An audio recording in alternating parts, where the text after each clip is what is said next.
Radikalisme belakangan ini kembali menguak ke permukaan. Radikalisme dapat merusak moral bangsa dan merugikan banyak orang.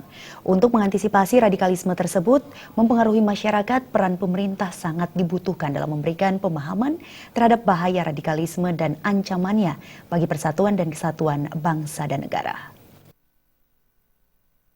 Satbinmas Polres Tabanan AKP Nengah Dharma mengatakan, guna mengantisipasi terhadap kemungkinan adanya perekrutan masyarakat menjadi anggota radikalisme, perlu dilakukan penyuluhan dan pembinaan yang intensif, konsisten, kontinu, dan berkesinambungan.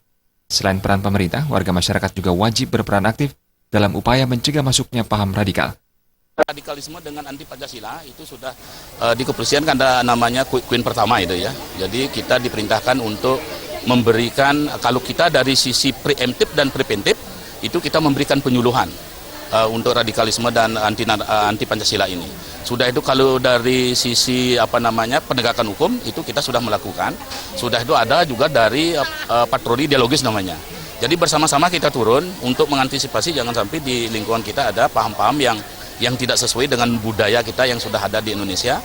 Jadi masalah radikalisme ini, bahkan ini masalah radikalisme kita perlu sekali untuk jangan sampai masyarakat itu terpengaruh atau menerima paham-paham tersebut. Kami sudah ke sekolah-sekolah, sudah ke masyarakat juga sudah itu. Sudah kami lakukan untuk melaksanakan bagaimana mengantisipasi jangan sampai paham-paham radikal itu masuk ke masyarakat kita. Ditambahkannya juga, radikalisme atas nama agama sangat tidak dibenarkan, baik menurut hukum, agama maupun negara.